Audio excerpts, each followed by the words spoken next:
Well, my name is Sarah. I'm with the Threshold. Um, and I am here today with, how do I pronounce it? The Ziggurat. Ziggurat. Okay. I wanted to make sure I didn't butcher it.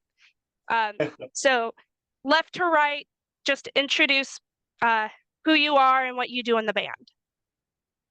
Um, I'm Dwayne Boyd. I'm vocals and guitar. Drathonis, the drums. Matt Waldenville, vocals and guitar. Steve Hammond, bassist. All right. Well, it is nice to meet you guys. Nice to meet So tell me tell me about the band name. What's the story behind it? Well, the band's original material was based more around occultism and mythology. So I wanted to get something that kind of stayed in tune with that. And going through, various ideas for band names, what something strong and something massive to convey the lyrical content. And being into ancient history and one of the first religious temples being a ziggurat, I was really stoked about using something because it's the first uh, religious structure to the gods right beside the pyramids. But it just seemed like the right thing to do. I love that. That is awesome. Were there any other potential band names that you might have had or thought about? Uh, the band's been around for 25 years, and there was probably some really primitive sounding, cheesy names that may have came to mind back in trying to keep it serious. Finally decided on the ziggurat. I love that. That is awesome. I love anything to do with history and mythology. It always adds just a little bit of sparkle that nobody else has. Oh, absolutely, absolutely. So, how would you guys describe the band? Like, what kind of music do you play? Well, we call it mythos metal, but you had to describe it based off what people would recognize. Iron Maiden and Judas Priest stylings with a touch of King Diamond, with death metal vocals and black metal rasps. If you had to pigeonhole it in a style. I love that. It's just a little bit of everything from here and there. Yeah, we kind of use the phrase sometimes. It's death metal with the '80s sensibility. That's awesome. So, do you guys reflect mythology and history in your lyrics, or is there anything certain that you try to go for inspiration? Well, the path of the Ziggurat's lyrical content really evolved. Originally it was about occult subjects, mythological subjects, and touching on various religious ideas. But we eventually incorporated in the works of H.P. Lovecraft into uh, most everything. It's become part of our identity, doing the Cthulhu side of death metal. Amazing. Do you have a specific Lovecraft story that you like the most? Jeez, It kind of varies between I know that might be a loaded question right there. do you have a favorite?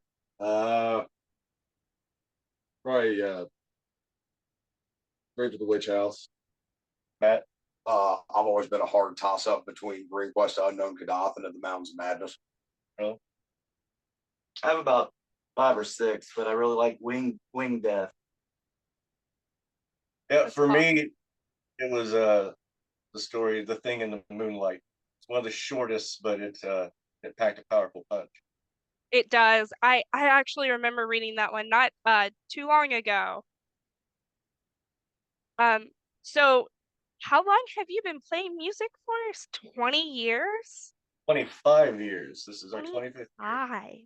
That is crazy. Same. I mean, 1998 to now. There's been three variations of the band that have evolved over the years with original members, middle of the road members, and then the current members you see. Although Strathonis, my brother, has been there since the beginning. It's amazing. Um, was there any specific reason why you started the band, or was it just something you decided you wanted to do one day? Well, I owe it all to my brother. he got into music before me, and I followed shortly afterwards and joined his band, which was straight on death metal.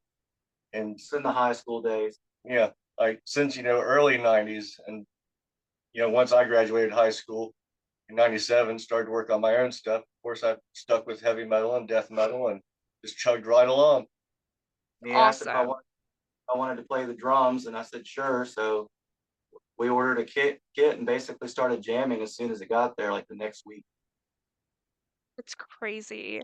It I forget how long some bands have been around for, especially in the Carolinas, because there's just some bands out there that have been doing this for 25, 30 years, kind of like you guys have, and just being able to stick with something like that and having that consistency is truly amazing. Yeah, it really boils down to knowing what you want to do and committing to it 100%. Lots of people create bands, lose the band, create a new band, lose the band, join a band. If you know what you want, you just grab it and you run with it. It's amazing. Um, so what are you guys currently working on right now? Is there anything in the works or what's next for the band? Currently, we're working our way through hand picking songs off of the last 4 or 5 albums that we've done up to this point, and remastering them. Considering new artwork options for them, and eventually, we're planning on that culminating in us recording a new album. That's awesome. So do you guys thinking you might have a timeline for anybody that's interested? Oh yeah, the first wave of the recordings, there's be 4 waves, one for each album that we did. Will be Hymns of the Cthulhu Mythos, and I would venture to say it should be close to completion and release around April 1st or so. So that's coming up. So I've been working on it for quite a few months. That's amazing. Um, so do you guys have any plans for touring or anything this year at all? Touring is a matter of convenience ultimately. Um, if something comes up that's worthwhile, something that's worth the drive and worth the time to get out there, we're absolutely willing to go wherever we need to be. But otherwise, we're just kind of staying fairly local, like within a 2-hour footprint in any direction. Just playing what's convenient and what's good, and it's been a lot so far. So where are you guys located right now? Like where's home base? Uh, Radford, Virginia. Okay, awesome. And so from my understanding, you guys are playing Ampfest as well, right? In July? June 10th. June. Okay, awesome. Are you guys looking forward to that? Oh yeah, there's Absolutely. a lot of great bands there, a lot of exposure. Should be packed. Is there anybody on the lineup that you're looking forward to meeting or seeing live? Well, our friends Inferior Design are playing, and Dying Oath's playing. Desolation Dead. Desolation's Edge. There's a ton of bands. I mean, Terra Firma. Terra Firma. Playing. Yeah. Awesome. Um, Danny and I will actually be there for that. So hopefully we'll be able to meet up and actually talk to each other in person. That'd be great. Yeah. That'd be awesome. Um, so 25 years as a band is a long time. Have you guys had any big achievements, like something you would take home a prize for kind of achievement? Everyone has their own goalposts when it comes to achievements. There used to be a venue in Northern Virginia called Jack's, but it later became Empire. That we've gone and seen countless bands at major touring acts, international touring. Every band we want to see. King Diamond, Deicide, Dying Fetus, all the major bands. But we took a shot and managed to get on a show at that venue opening for Rotting Christ and Melikesh, and that was a major highlight of the career. That's amazing. How did you guys feel when you got the news that you were doing that? Uh, I'm the kind of person that I don't get excited until it's happening, and so I kind of kept myself reserved until I pulled up and was doing it. But it was It was great. it was absolutely fantastic. Couldn't ask for anything better. it's always a crazy experience when you get to share a stage with a band that you idolize from high school, young age.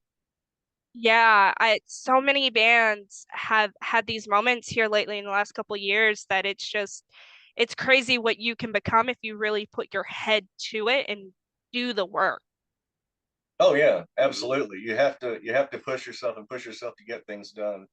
There's no downtime available. Yeah, absolutely. Like if you don't put the work in, you're not gonna make it. No, no, and in 25 years in, making it a relative term.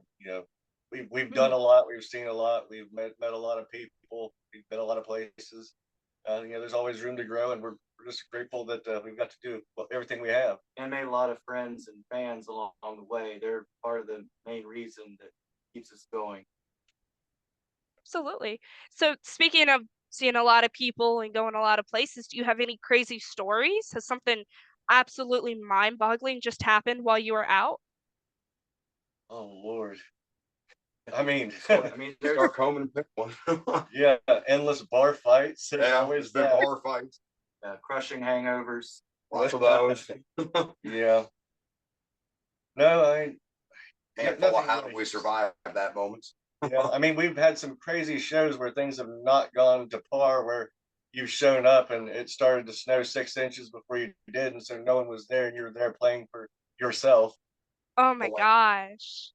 Drunken the land fights, hurricane, people taking clothes Which off. one? the land hurricane. Oh That's a good yes. pick if you're going to pick one. Okay, all right. So we were playing in Lynchburg, Virginia, at a in the woods at a just a giant party essentially, and we were all set up and ready to go on this outdoor stage, trees everywhere. And that was the same night that the derecho hit like 10 years ago, the derecho windstorm that just leveled like 250 miles. And we were in the middle of those woods when that was happening. And there was bonfires everywhere, trees were snapping, cars Oh were my getting trees gosh. knocked on them, things were getting crushed. Transformers were exploding. Everyone was running and screaming. It was absolute chaos. That That is was that was the scariest experience. Definitely one that'll stick with us. Yeah, we take right. responsibility for the incident as well. Our sound check was a song that was an incantation, and so it was an incomplete one. And no joke, within like 4 to 6 minutes after we did sound check, the wind came through and destroyed everything. Yep. Oh my God, that is terrifying. Our bad. Sorry, Virginia. Yeah. Sorry, Virginia, I didn't mean to. So we don't sound check on that anymore because of oh, you don't know. It might happen Don't know again. what you're calling down. Yeah, you don't want to mess with that one anymore. No, no. You got to play it in its entirety to make sure it's done right. You know, um,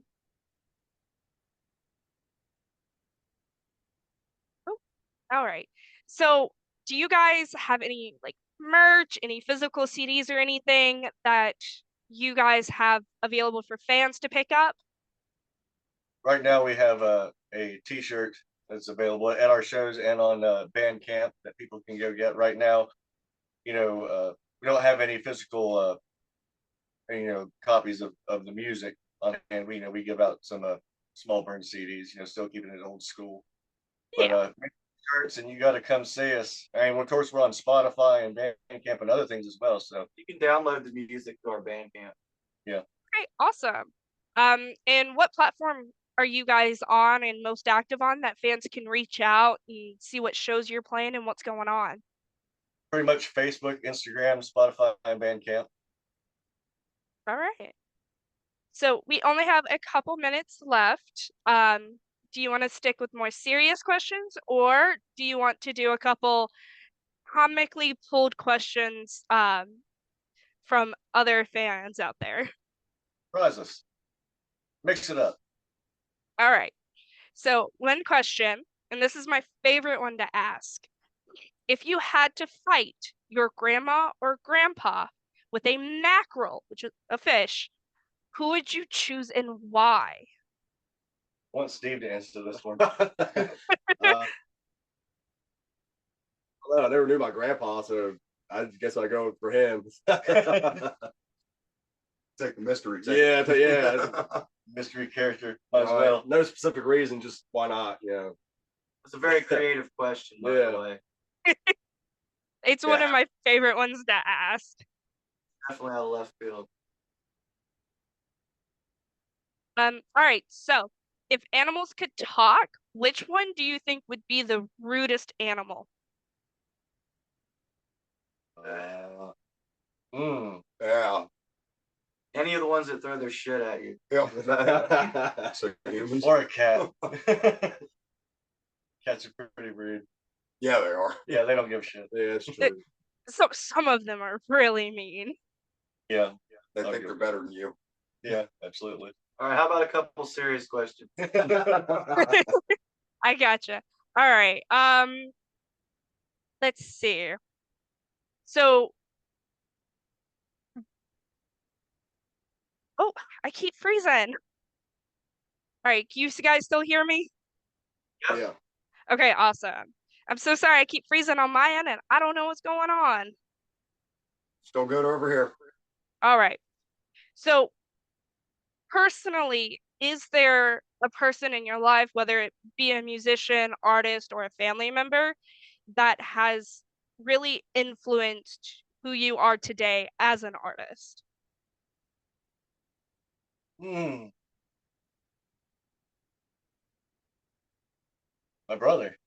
Oh shit. He started it all.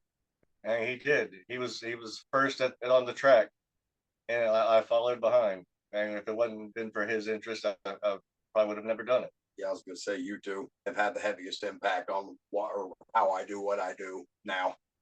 Yeah. And Right. ultimately, Mike Patton and Faith No More started me in music.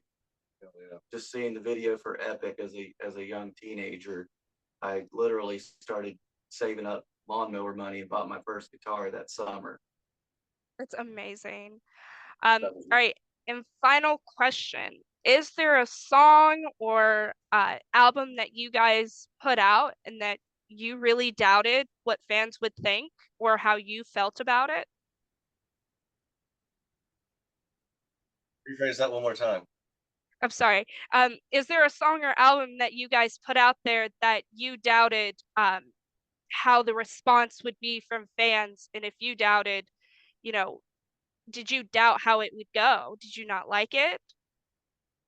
I guess the easiest answer to that is all of it. Fair I enough. all of it. Yeah. I've never been satisfied. I've never been pleased, but the fans and the response that I get and we get means keep doing it and keep doing more. I mean, I enjoy listening to the music that we write. You know, I could listen to it all the time. You know, we write the music that I want to listen to. We are extremely hypercritical of ourselves when we do this, though. And that's one of the reasons that I'm currently, you know, redoing these old albums. You know, because those albums were restricted by finances, time, life circumstance, availability of studios. You know, first album was recorded in a bluegrass studio, so the production's not what it could have been.